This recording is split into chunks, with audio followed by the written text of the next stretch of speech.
Hey everybody, Uncle Vinny here, getting ready for Health Chat with Dr. Nick. Grab a cup of coffee, sit back, relax, and enjoy the show. Hey everybody, it's Monday night. I'm Dr. Nick Circolone. I'm so excited to be here. Every week I am so excited to be here with you. Well guys, today I wanted to talk about something that's really important, and that's stretching. Stretching is so important for us to do. We neglect stretching so much, and what happens is when we work out or when we're doing something, just a normal activity, we're getting hurt because our muscles aren't ready to take on that kind of stress. Good example. If you sit behind a desk all day long, you have a muscle known as the iliopsoas muscle. It's a muscle that's way in the front here, and it gets extremely tight. And what that does is when you go to stand up, there's a lot of pressure and it keeps you kind of tucked a little bit. Not everybody's like that, but a lot of people are. And they feel like they're bent over because those muscles are so tight. So when you go to do a squat, what happens is you bend forward instead of squatting right down. So that muscle is extremely important to be stretched. It's also one of the hardest muscles to stretch, but there are exercises to do to make you loosen that muscle up as well. Also, bicep muscles. People are in position all the time, and you're typing. These biceps are now in this position. So what happens is when you go to extend them, now you're stretching them way too far because they're not used to doing that.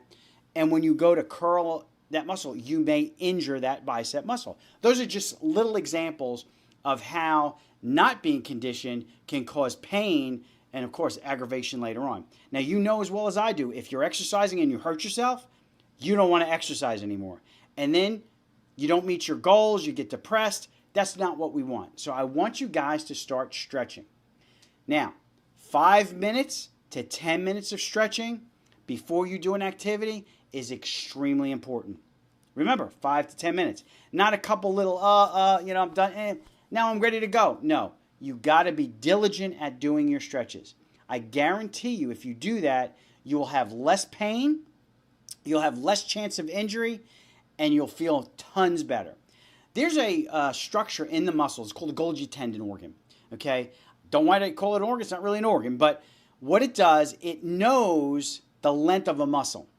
So if your muscle length is shortened, you have to work that and re-educate that Golgi tendon organ so that way you'll be able to stretch it out. One of the coolest things that I have done is I do manipulations under anesthesia. What is really interesting about that, and we found this out kind of by accident, is if we stretch the muscles while you're under anesthesia, the Golgi tendon organs immediately reset.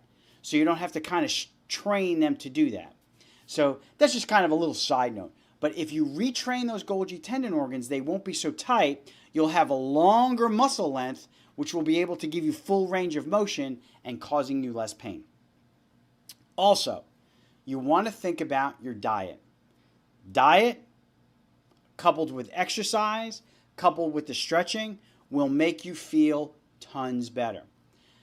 My kind of I like going back to the old stuff. Everybody wants to do intermittent fasting. They want to do like a low calorie diet.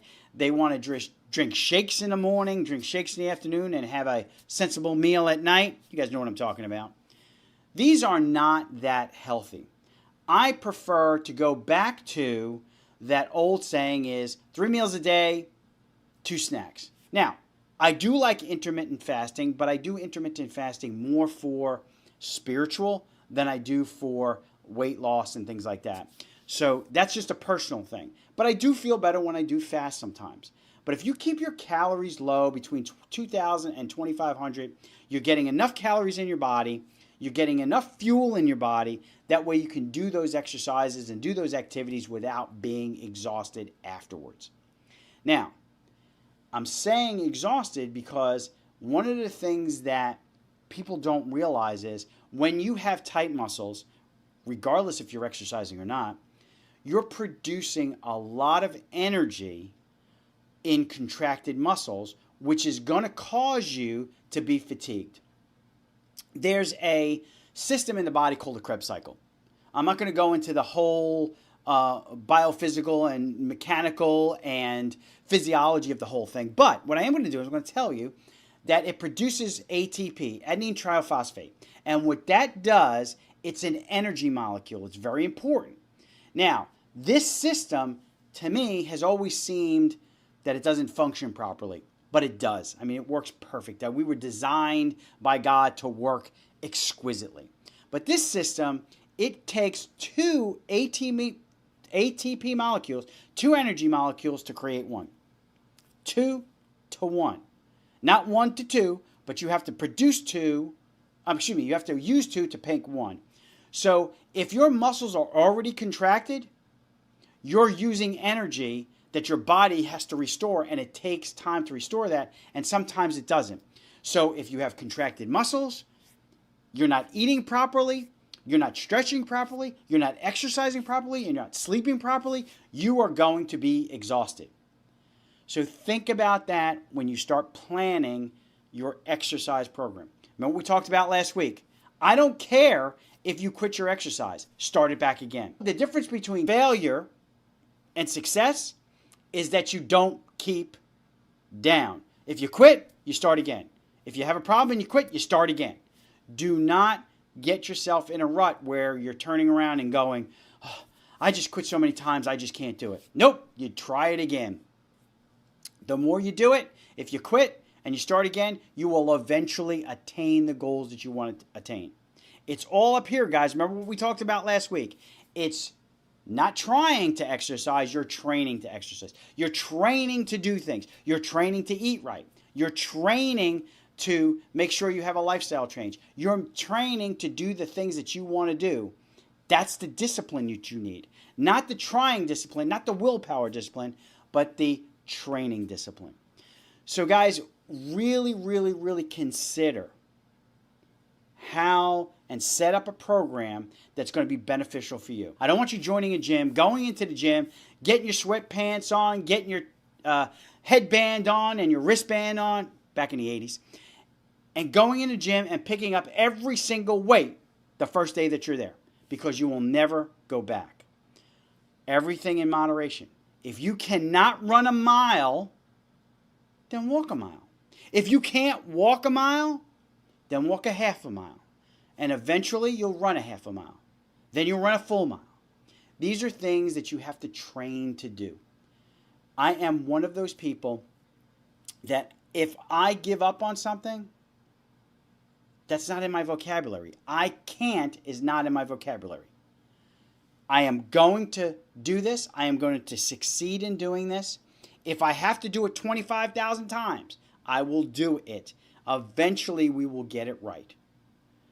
And if you need help and you need a coach and you need somebody to give you directions, get that person. So if you tell me, oh, I just really can't work out, yes, you can.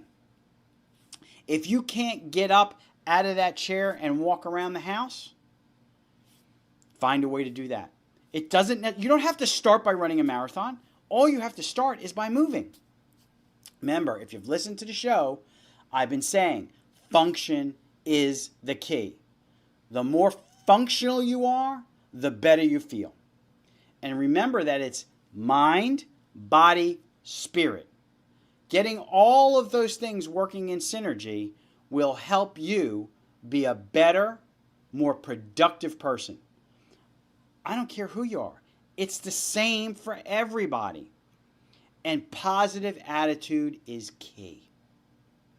If you guys are depressed, if you're upset, if you're aggravated, put that smile on your face and try to keep a positive attitude. Keep a positive attitude, because I will tell you this. Joy comes in the morning. You will get through all of this. Just like, hey, I quit, I'm not going to work out. Yes, you will. Hey, I quit my diet, I'm not going to go back on it. Yes, you will. You're going to be able to do these things. I have confidence in you. Everybody that's in earshot and eye shot of me talking right now and seeing me knows, be positive. I try to stay positive no matter what the situation. Do I get depressed? Do I have my pity parties? Absolutely. Do I want to quit working out? Absolutely. There are times I'm working out and I just want to throw up because I feel terrible because I overexerted myself. I'm not going to quit. And neither are you guys. You will not quit because you know what? We're not quitters. Not quitters. So, with all of that to be said, I know that you guys are going to be working hard. Well, guys, hopefully you've gotten something out of the show. I love you guys. Have an awesome week. Continue with your exercise. Don't quit. Don't quit your diet. Don't quit your exercising. And do not quit your stretching. Guys, have a great week, and we'll see you next week.